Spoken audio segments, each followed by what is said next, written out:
Allez, le débrief de ce Grand Prix du Japon, très compliqué quand même, hein. On a attendu près de 2 heures avant que la course se lance réellement, même s'il y a eu un premier départ, effectivement, dans les temps. Le drapeau rouge causé par Sainz, du coup, a tout plombé, quoi. Bon, on commence avec les audios. Comme d'habitude, hop. Double champion du monde, Max Verstappen. Bouh, la fraude.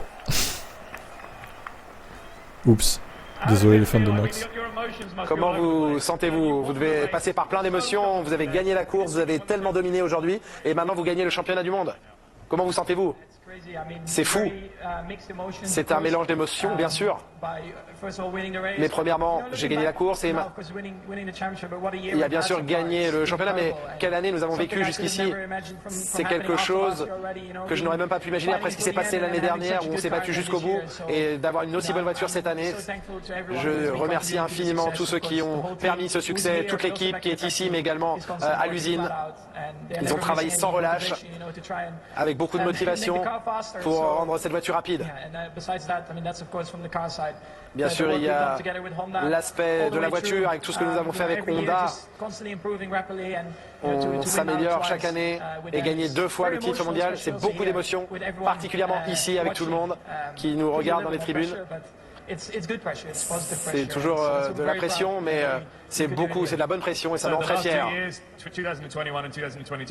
Les 2 dernières saisons ont été 2 années différentes de gagner le titre. La première fois où on est champion, c'est toujours plus émotionnel, mais la deuxième est un peu plus belle.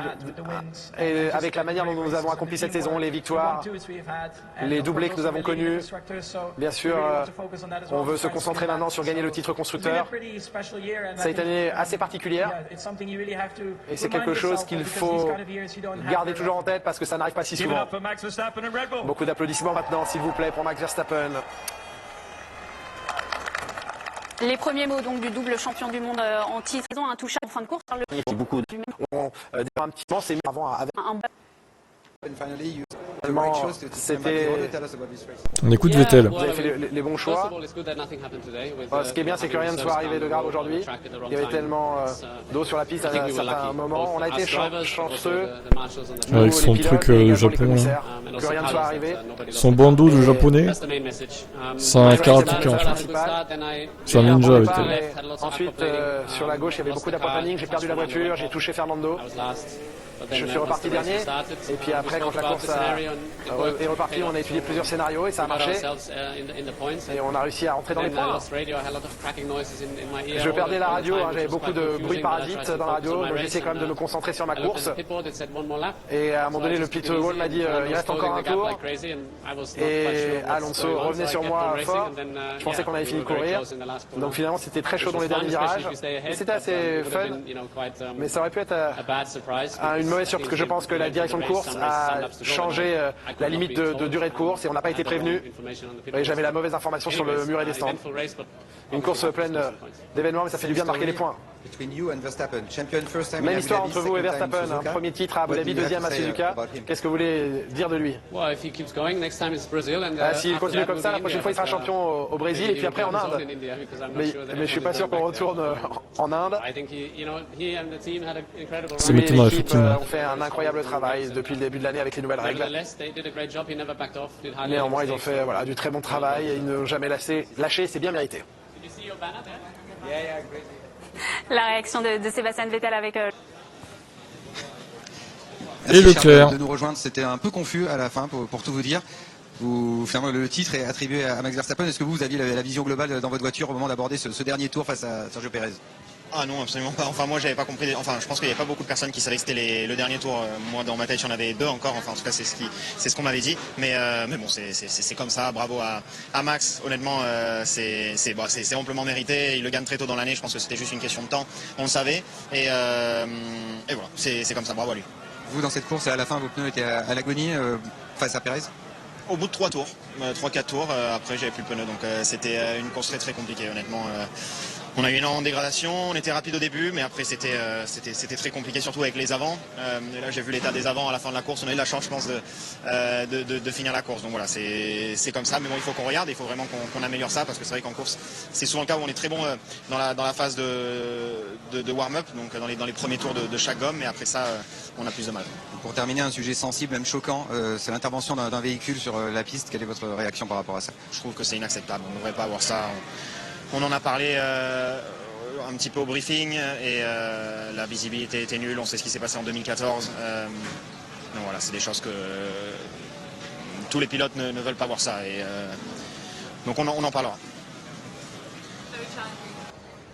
Pierre, vous terminez 17ème de cette course, mais l'image qui restera pour vous, c'est au moment du drapeau rouge avec ce camion en piste. On a vu votre colère. Qui va être fou de rage. De mon point de vue, je pense que c'est d'irrespectueux envers Jules, envers toute sa famille et envers tous ceux qui font de la course, parce que honnêtement je suis juste déjà heureux d'être en vie, qu'il ne se soit rien passé. C'est exactement à l'endroit où Carlos a perdu la voiture et voilà, il y avait aucune indication.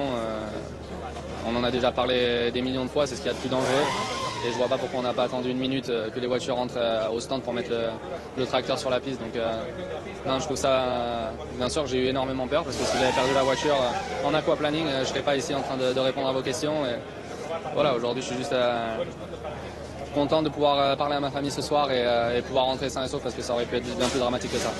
À l'antenne de Canal, tout le monde a dit que c'était inacceptable. Néanmoins, la FIA pense pas forcément la même chose. Vous êtes convoqué, oui, parlez-nous. Ouais, apparemment c'est moi qui suis dans le tort, donc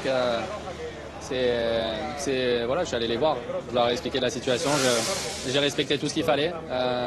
Ils ont sorti le drapeau rouge 50 mètres avant que je fasse le tracteur, et à ce moment-là, si je saute sur les freins, je pense que il y a encore plus de chances que je décède aujourd'hui. Donc c'est malheureux de voir les choses comme ça, mais bon, voilà, le plus important c'est que je sois ici en un seul morceau, et si je dois prendre une pénalité parce que je sais pas, apparemment j'ai parlé à la radio et dit des choses qu'il fallait pas, mais bon, à ces vitesses là c'est vrai qu'il y a pour moi de mon point de vue des choses plus importantes, et j'ai déjà perdu un ami, et je pense que tous mes proches seront contents de voir que je suis encore là aujourd'hui et qu'on a évité quelque chose de grave. Ah, il en a gros sur le cœur, hein, Gasly, clairement. Bah oui, du coup, maintenant, on sait la pénalité qu'il a eue. Hein. 20 secondes de pénal, bon, ça, c'est pas très grave. Il s'en fout. Par contre, les 2 points sur le permis, effectivement, c'est plus gênant, parce qu'il va falloir qu'ils se reprennent pas trop de points de pénalité dans les 11 prochaines courses, comme on a vu tout à l'heure. On continue, du coup, George, avec George Russell. Tell us about this race with a lot of attack, great moves by the outside of corners, but also maybe you could have hoped for more. Tell us. Yeah, I mean, I was pretty disappointed when we pitted. I felt like it was a wrong decision to double stack. Oui, c'était une mauvaise décision de faire un double arrêt. J'ai perdu tellement de temps. Et au final, ça a été le problème de notre course. Il y a eu des dépassements amusants, mais c'est pas là où vous voulez finir. Ça a été un week-end très difficile. During the red flag, we had time to talk about the Pierre Gasly incident. Dans le drapeau rouge, on a eu le temps de parler de l'incident de Pierre Gasly avec cet engin sur la piste. Ce n'est pas l'incident de Pierre Gasly, c'est l'incident de la FIA qui envoie un véhicule sur la piste. Et c'est totalement inacceptable dans quelques circonstances que ce soit. On ne pouvait rien voir, il y avait 17 voitures qui sont passées le long de ce tracteur, et dans ces conditions de pluie, on essaye d'aller hors trajectoire pour éviter le spray, et il y a un véhicule d'intervention comme ça en piste. Je ne comprends pas pourquoi on parle de Pierre Gasly, c'est pas le sujet c'est qu'il y avait un véhicule d'intervention en piste.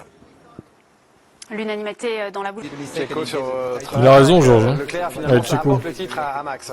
Oui, c'était une grosse attaque. J'ai poussé Leclerc, il était très difficile à dépasser sans DRS. J'ai essayé de le pousser au maximum, le pousser à commettre une erreur. Et il en a fait une au dernier virage. Moi, je pensais qu'il restait encore un tour. Mais tout était très confus à l'arrivée. On était tous très... C'est quand même incroyable, d'ailleurs, je fais pause là vite fait. En Formule 1, qu'on sache pas combien de tours il reste exactement à faire dans la course. C'est juste incroyable de se dire ça. Enfin, c'est fou, quoi. Chez Ferrari, ils pensaient qu'il restait 2 tours supplémentaires, et Perez, il pensait qu'il restait un tour encore après celui-là. Non mais, confus aussi. ça tourne pas rond Au dans ce final, sport. c'est génial pour Red Bull. Vous êtes encore plus proche d'un titre constructeur aussi avec ce doublé. Oui, c'est une grande journée pour l'équipe, pour Max. Quelle saison il a réalisé, c'est incroyable. J'ai beaucoup de respect pour lui et il mérite d'être champion. Jacques, c'est le titre, bien sûr, c'est le sacre de Max Verstappen. À Ferrari, il en a pris à Leclerc, il le Ferrari. Lewis Hamilton. Finalement, on a eu une course. Et pendant plus d'une heure, vous avez été, pour un peu moins d'une heure, vous étiez tout proche d'Esteban. Comment c'était? J'ai vraiment aimé ça. J'étais pas tout Il seul aimait dans se faire le bloquer, brouillard. Lewis. Moi, j'avais quelqu'un avec qui me battre. C'est juste dommage qu'on soit si lent en ligne droite. On est vraiment lent en ligne droite. Mais sinon, j'ai vraiment aimé. Si on avait pu commencer la course en extrême, la course aurait pu tenir. Mais il ne fallait sans doute pas démarrer en intermédiaire. On n'avait pas vraiment compris que tous les points seraient attribués, mais finalement, Max est champion. Il a fait un travail incroyable cette année. Il a fait ce qu'il était censé faire. Leur voiture était phénoménale. Et on le voit aussi avec le résultat de Checo. Donc bravo. Allez, félicitations. Ouais, il dit, en gros, il sous-entend, Checo a fait P2, donc la voiture d'une fusée, quoi. C'est un peu ça que tu veux nous dire, Lewis. Eh bien, il a raison, Lewis Hamilton. Quant à Ocon, ouais, il a bien bloqué Hamilton, hein. Franchement, il a bien défendu, rien à dire. Maintenant, effectivement, il y a un déficit de ligne droite, de vitesse en ligne droite pour Mercedes. Ça, c'est un vrai problème avec les ailerons braqués très fort sur ce type de circuit, donc. Et j'espère qu'ils régleront leurs soucis chez Merco. Félicitations On de continue. Lewis Hamilton. Nous, Esteban, félicitations. Avec Ocon, cette justement. 4e place incroyable et une défense sportive, musclée parfois contre Lewis Hamilton. Racontez-nous. Non, c'était bien, c'était une très bonne course et un très bon week-end. Je pense que de garder les Mercedes derrière, c'était une course sprint, on aurait, je pense, pas pu le faire si ça avait été toute la course. Mais en tout cas, non, super content de l'avoir fait, super content du résultat. Je pense qu'on a marqué pas mal de points là aujourd'hui, donc c'est parfait, c'est ce qu'il nous fallait. Les conditions de piste au début, est-ce que c'était normal d'arrêter la course aussi longtemps et puis après, quand c'est vraiment parti, vous pouvez nous les comparer? Oui, non, on voyait clairement rien, même pendant le tour de formation en fait, on était aveugle. Le premier tour c'était très dangereux, c'était à presque pas pouvoir voir la grue qui était sur la piste, donc ouais, c'était la bonne décision d'arrêter, ça c'est clair. Après on est reparti tout de suite, c'était mieux et c'était bon pour rouler, donc je pense que la FIA a pris la bonne décision aujourd'hui malgré que ce soit long, que ça a été long pour tous les fans ici. Mais voilà, on a pu faire quelques tours de course au moins. Bon, honnêtement, on est un peu surpris, apparemment tous les points ont été attribués, on pensait que ça serait pas le cas. Donc Verstappen est champion du monde une deuxième fois, est-ce que vous avez une réaction à ça? Non, un grand bravo, je pense qu'il a été au top de son jeu cette année, voilà, il a été vraiment rapide. Pour moi, quand il part dernier, il remonte, il gagne, ça c'est des courses exceptionnelles, donc ouais, il le mérite clairement. Merci. Félicitations Max. Maybe we'll speak French for this title. Peut-être qu'on pourrait parler français pour ce titre. J'ai essayé déjà, mais j'ai besoin plus d'entraînement. Expliquez-nous comment vous avez appris que vous étiez champion du monde. Parce qu'au passage de la ligne, on ne savait pas encore. Comment vous avez réagi à cette nouvelle? Oui, pour nous, on ne savait pas trop si on allait avoir tous les points ou pas. Et ça dépendait aussi d'une éventuelle pénalité pour Charles. Donc sinon, ça n'aurait pas été suffisant pour le titre. Une fois que j'ai fait l'interview où on a dit que j'avais gagné, et on m'a dit non, c'est pas suffisant, donc je suis revenu au micro et j'ai compris que tous les points avaient été attribués. Non mais, quel bordel, hein, c'est du jamais vu, hein, autant de confusion quand même. Oh là là. Et là, j'ai su que j'avais remporté le championnat. On savait que ça allait venir, mais c'était spécial de remporter le titre ici, devant les fans et devant les gens de chez Honda. Ce que l'on a réalisé dans les dernières années avec eux est très impressionnant. Et ça a été très agréable de travailler avec eux. Durant toute la saison, vous n'avez pas voulu parler du titre, même si vous le voyiez venir. Comment vous avez réalisé qu'il allait venir après le Paul Ricard? Je pense que le Paul Ricard était vraiment le swing, donc le point de tournant de cette saison. Ouais, je pense que tout le monde s'accorde à dire ça, hein. Leclerc, il s'est craché tout seul, comme un grand Paul Ricard, c'est ce qui a fait basculer, je pense, le reste de la saison, même si elle était quand même mal partie pour Ferrari, quoi qu'on en dise. Il y a eu beaucoup d'erreurs avant ça aussi, et des problèmes de fiabilité pour l'écurie italienne. Je remarque que Latifi, au final, il finit avec 7 dixièmes d'avance sur Norris seulement, à 1 minute 10 quand même.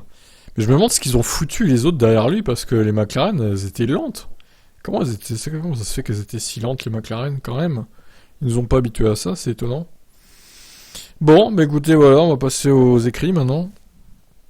Alors justement, la transition est parfaite. Latifi. Alors c'est vrai que Latifi, il fait une bonne course par saison, à peu près. En 2021, c'était la Hongrie. Alors en 2020, pour être honnête, je me rappelle plus s'il a fait une bonne course. Bon, peut-être. Mais 2021, la Hongrie, ouais, il a marqué des points aussi. Devant Russell, il avait fini même. Et là, effectivement, 9ème à Suzuka, bah, c'est plutôt une bonne perf, hein, sous la pluie, encore une fois, comme en Hongrie 2021 d'ailleurs. Enfin, du moins au début. Je me suis rendu compte dès la relance, sous voiture de sécurité, que ces conditions étaient plus favorables aux intermédiaires. J'ai donc voulu les utiliser le plus rapidement possible. C'était crucial pour décrocher ces points, car nous avons bénéficié d'une piste dégagée sans être affecté par les projections d'eau. J'étais en difficulté à la fin, mais je suis extrêmement heureux d'avoir tenu et marqué mes premiers points de la saison. Je suis également heureux pour l'équipe dans son ensemble. Ce résultat est bon pour le moral. Will Latifi ne sera plus pilote Williams en 2023. Il affirme même que même si un tel résultat s'était produit plus tôt dans l'année, ça n'aurait rien changé à son éviction. Bah oui, enfin quand tu es pilote de F1, faire un bon résultat sur 22 ou 23 courses, c'est pas ce qu'une équipe demande en fait, quand tu fais de la merde le reste du temps. Malheureusement, voilà, c'est pas ça qui l'aurait sauvé. Ce résultat fait du bien, mais je suis pas sûr que ma situation aurait changé. S'il s'était produit avant que mon futur soit décidé, l'équipe demandait de la constance sur toute la saison et pas seulement un bon résultat, c'est ça. Mais c'est bien sûr un boost alors que la fin de saison et mon aventure au sein de l'équipe approche. Ouais, et puis sûrement sa fin de carrière en F1. Alors, Norris, justement, les McLaren, on en parlait aussi. Manque de rythme quand même chez McLaren.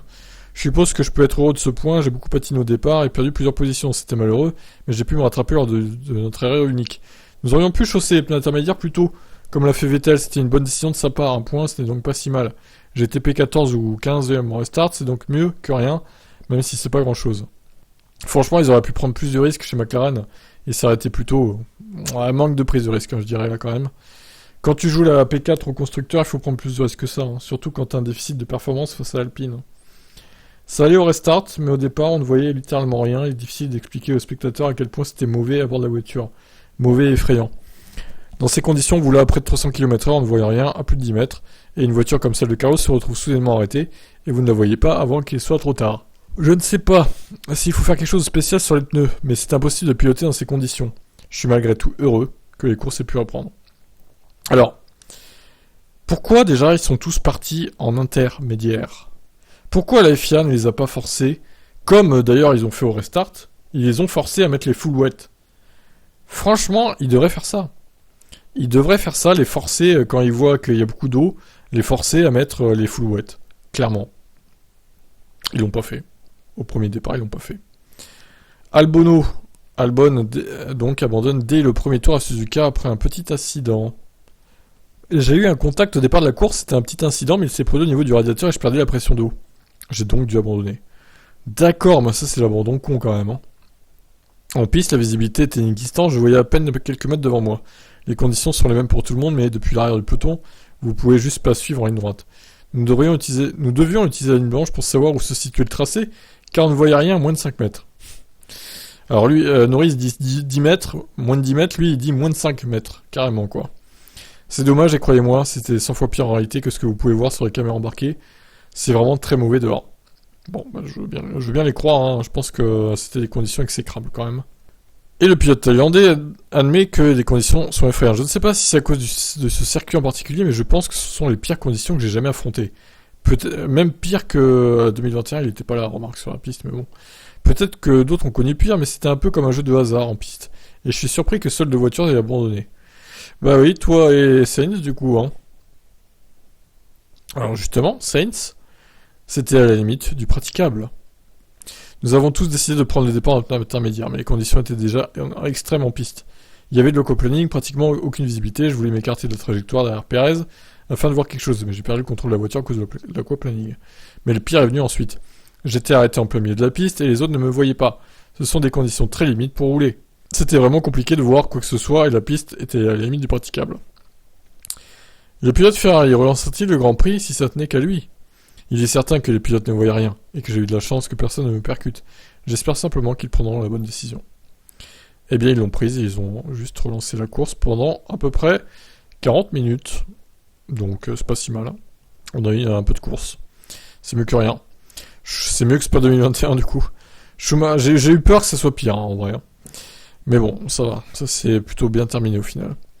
Schumacher a roulé en tête du Grand Prix, mais termine très loin à Suzuka. Et oui, il a mené un tour incroyable, Mick. Magnussen regarde que là, ça va profiter de la météo.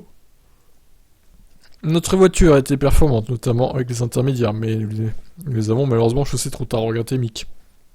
Le fait que nous ayons roulé en troisième position à un moment donné, et même effectué nos premiers mètres en tête, est quelque chose de positif. Les points étaient à notre portée, mais nous ne sommes pas parvenus à les obtenir cette fois-ci.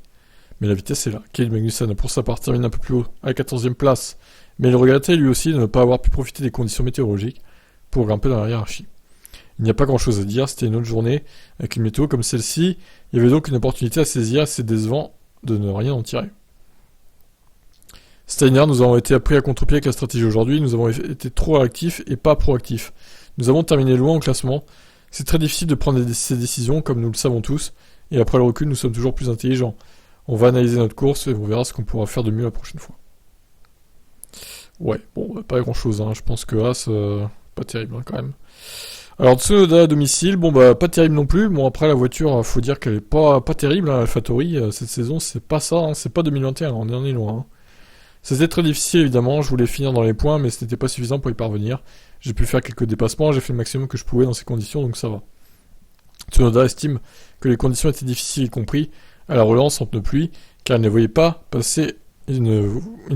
quand passer en gomme intermédiaire, les projections d'eau l'empêchant d'analyser la situation en piste.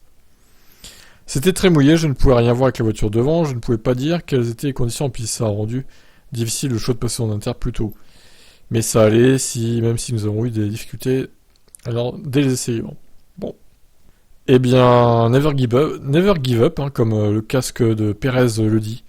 N'abandonne jamais, Tsunoda. Magnifique. Quelle belle morale. Attendez, je relance quelques images. Bottas et Zhou partaient trop loin pour jouer le top 10 chez Alfa Romeo.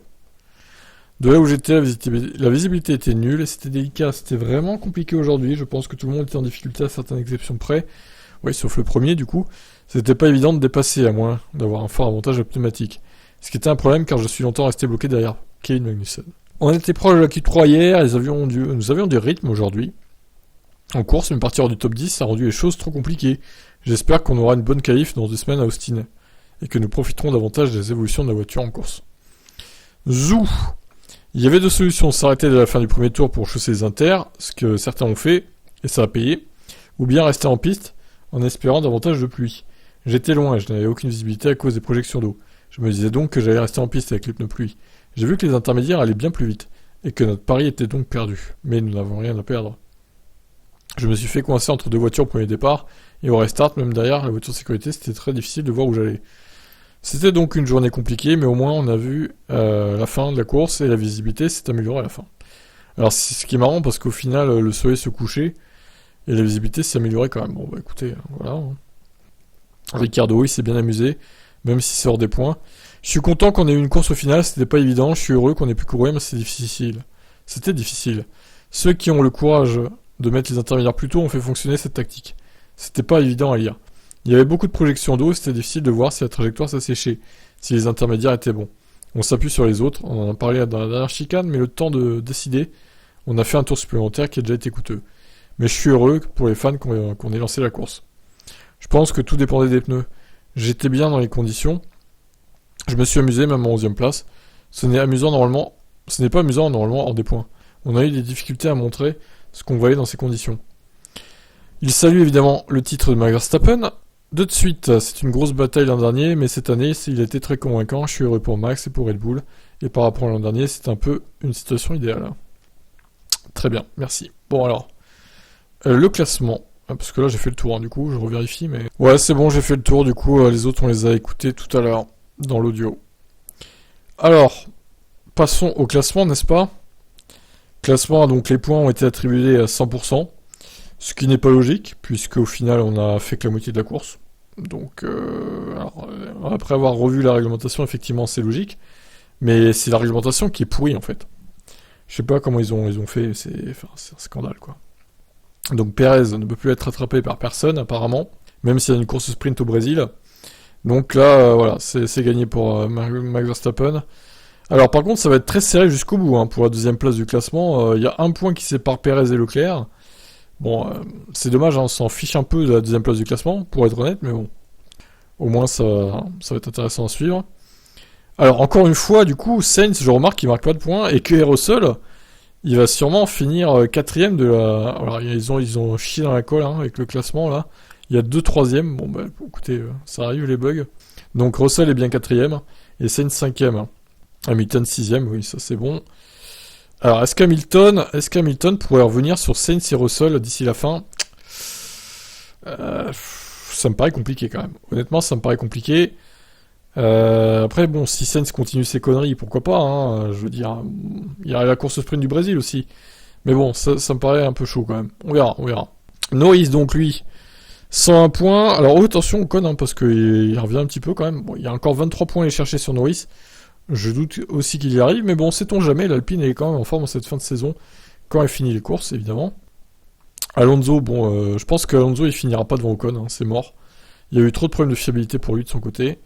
Bottas, 46, Vettel, 32, Vettel qui marque 8 points. Il reprend donc la 11e place, magnifique. Ricciardo, 29 points, Gasly, 23.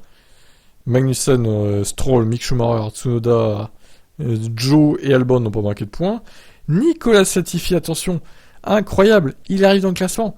Il y a donc 21 pilotes qui ont marqué des points cette saison. Franchement, c'est une belle réussite hein, quand même. Bon, il y a juste une Hülkenberg hein, qui n'a pas marqué de points, évidemment. Le remplaçant de luxe de Vettel au début de saison, Aston Martin était tellement pourri, il faut dire, que c'était compliqué de marquer des points. Mais bon, au final, Latifi il sauve l'honneur, on peut le dire, hein, parce que De Vries l'avait humilié à Monza. Là, bon, voilà, il remarque 2 points à lui aussi, donc c'est bien pour lui. Mais bon, ça changera pas que, à mon avis, sa carrière est terminée à la fin de la saison 2022. Et c'est peut-être pas plus mal comme ça. Mais bon, au moins il a remarqué des points cette saison. Red Bull, alors Red Bull n'est pas encore champion constructeur, surprenamment. Ils peuvent encore être attrapés sur le papier. Bon, ça sera pas le cas, hein, évidemment, mais dès les USA, ils le seront. Ferrari 454, bon, ils resteront 2e, Mercedes restera 3e. Il y a trop de retard, là. Alpine avec 4ème, donc ils reprennent la 4ème place à McLaren. Ils ont 13 points d'avance. Alors, s'il n'y a pas de problème de fiabilité chez Alpine, je pense que ça le fera. Ils resteront 4ème. Par contre, s'il y a encore des abandons et que McLaren fait des doubles points, attention quand même. Hein. Alfa Romeo 6ème, Aston Martin, qui fait une belle fin de saison, mine de rien. Hein. 12 points à Singapour, 8 au Japon. Ils sont sur une belle lancée et ils vont peut-être finir 6ème au final. Parce que là, Alfa Romeo, depuis quelques courses, c'est de la merde. Hein. Ils ont bien scoré au début de la saison. Mais là, depuis la mi-saison, en fait, c'est pourri, quoi, chez Alfa Romeo. Aston Martin, eux, par contre, c'est l'inverse. Ensuite, As, AlphaTauri, c'est la bataille des nazes, pour la 8ème place. Pour l'instant, As a toujours l'avantage, vu qu'AlphaTauri n'est pas capable non plus de marquer des points. Williams, donc, remarque 2 points, mais bon, ils sont tellement loin qu'ils arriveront pas à finir mieux que 10ème. Voilà, alors, bah écoutez, ce fut un week-end mouvementé, mine de rien. Je vous avoue que ça m'a fait un peu chier de me lever si tôt pour au final avoir un red flag depuis 2 heures. Oh là là, si j'avais su, je serais levé qu'à 9 heures en fait. Bon, j'aurais peut-être manqué le premier départ, mais au final j'aurais vu les replays et tout. Mais bon voilà, encore une fois c'est les risques, hein. Suzuka il pleut souvent, pas tout le temps mais souvent. Et là on se doutait que ça allait pleuvoir. Bon ouais voilà, c'est comme ça. Prochaine course aux États-Unis, il n'y aura pas besoin de se lever. Ça sera à 21h la course et à minuit les qualifs par contre. Donc ça sera très tard. On se couchera un peu plus tard que d'habitude, c'est pas grave. Donc voilà, dans 2 semaines les USA. Bon, alors prochain rendez-vous avec la F1 dès demain. Hein, on va voir ce que la FIA nous dit par rapport au budget 2021. Est-ce que Red Bull et Aston Martin ont dépassé le budget ou est-ce que c'était que des rumeurs? Normalement, on aura le fameux de l'histoire, à moins qu'ils repoussent encore la décision. La FIA, j'espère que non, là c'est bon. Hein. Les reports de décision, on en aura le cul. Maintenant, il faut prendre des décisions à la FIA. Hein. Faut porter ses couilles, il faut y aller. Hein. Donc voilà, on sera fixé demain.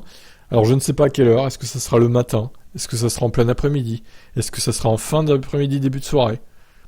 Alors moi je serais plus à dire dans l'après-midi, plus que le matin ou en fin d'après-midi, mais bon, on verra bien. Donc voilà, bah écoutez, j'ai tout dit sur ce Grand Prix de Suzuka, donc, du Japon. Verstappen est donc titré pour la 2e fois de sa carrière. Et voilà, allez, bye bye.